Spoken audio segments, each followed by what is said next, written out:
속도보다 중요한 건 생존. 혹시 복권에 당첨된 사람들이 몇 년 뒤에 파산했다는 뉴스를 보신 적 있으신가요? 또는 엄청난 수익을 올렸던 스타 투자자가 한 번의 실수로 시장에서 사라지는 이야기는 어떤가요? 우리는 그들을 보며 혀를 찹니다. 나라면 안 저럴 텐데. 저 돈을 그냥 은행에만 넣어둬도 평생 먹고 살 텐데. 하지만 이건 그들이 멍청해서가 아닙니다. 그저 돈을 버는 능력은 있었지만 돈을 지키는 능력이 부족했기 때문입니다. 안녕하세요. 94년생 배당개미입니다. 오늘은 우리가 투자를 하면서 가장 간과하기 쉬운, 하지만 부의 종착역에 도착하기 위해선 반드시 알아야 할 부의 유지 능력에 대해 이야기해 보려 합니다.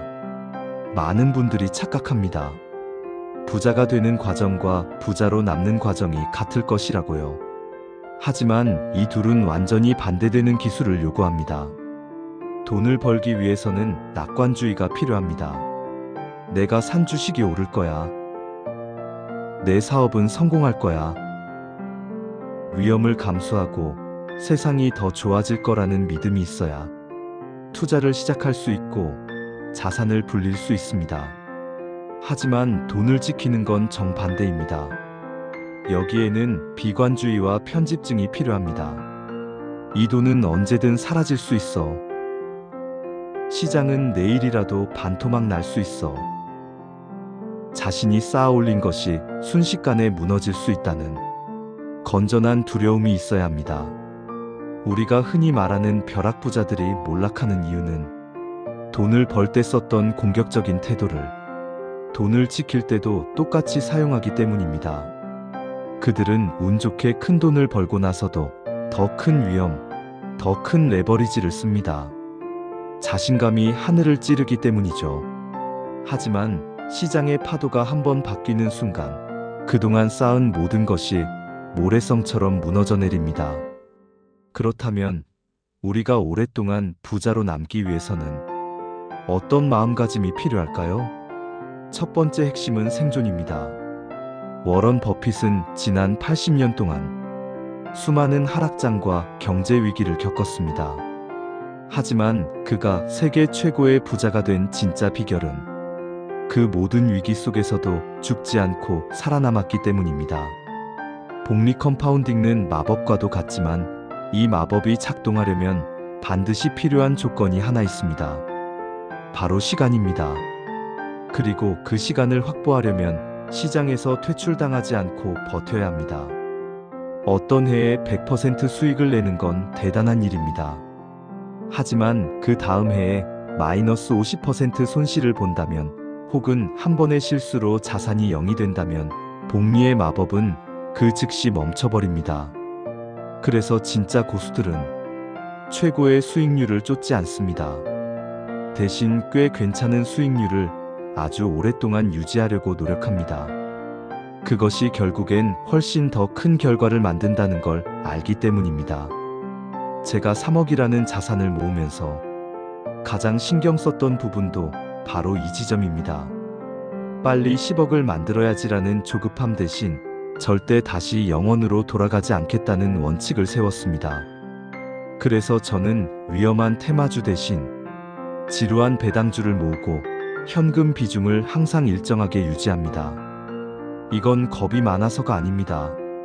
복리의 시계를 멈추지 않기 위한 저만의 생존 전략입니다. 두 번째 핵심은 안전마진입니다. 투자의 대가 벤저민 그레이엄은 말했습니다. 안전마진의 목적은 예측이 불가능한 미래에 대비하는 것이다.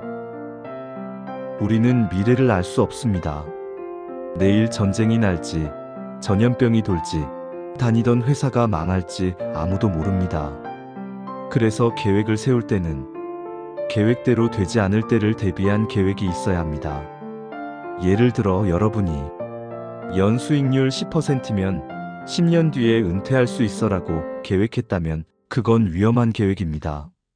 시장이 안 좋아서 수익률이 5%밖에 안 나온다면 혹은 마이너스가 난다면 그때는 은퇴가 불가능해지고 인생이 꼬이게 됩니다. 하지만 수익률이 4%만 나와도 괜찮아라고 계획을 짠다면 어떨까요? 시장이 좋아서 10%가 나오면 더 좋은 거고, 안 좋아서 4%가 나와도 생존에는 문제가 없습니다. 이 여유 공간을 두는 것이 부자로 남는 사람들의 특징입니다. 저 역시 마찬가지입니다. 저는 제 자산이 내일 당장 30% 폭락한다고 가정합니다. 그래도 제 생활이 무너지지 않도록 배당금이라는 현금 흐름을 만들어두고 최악의 상황을 가정해 생활비를 관리합니다. 이런 비관적인 대비가 되어 있으면 오히려 역설적으로 미래에 대해 더 낙관적일 수 있습니다. 어떤 위기가 와도 나는 버틸 수 있다는 자신이 있으니까요. 마지막으로 드리고 싶은 말씀은 겸손입니다. 돈을 벌 때는 자신감이 필요하지만 돈을 지킬 때는 겸손이 필요합니다. 내 실력이 좋아서 번 거야라고 착각하는 순간 시장은 반드시 그 오만함을 징벌합니다. 우리가 돈을 벌 수 있었던 건 시장이 좋았거나 운이 따랐기 때문일 수도 있습니다. 그 사실을 인정하고 언제든 이 운이 닿을 수 있다는 사실을 기억해야 합니다. 그래서 우리는 버는 것보다 지키는 것에 더 많은 에너지를 써야 합니다. 버는 것은 기회를 잡는 기술이지만 지키는 것은 욕망을 절제하는 기술이기 때문입니다. 여러분은 지금 어떤 포지션에 서 계신가요? 공격만 생각하는 공격수인가요? 아니면 골문을 지키는 수비수인가요? 진정한 승리는 화려한 골을 넣는 것이 아니라 경기가 끝날 때까지 그라운드 위에 서 있는 사람에게 돌아갑니다. 오늘 밤은 내 자산을 지키기 위해 나는 어떤 안전벨트를 매고 있는지 한 번쯤 점검해 보셨으면 좋겠습니다. 오랫동안 천천히 하지만 멈추지 않고 나아가는 투자가 결국 여러분을 가장 높은 곳으로 데려다 줄 겁니다. 지금까지 94년생 배당김이었습니다. 감사합니다.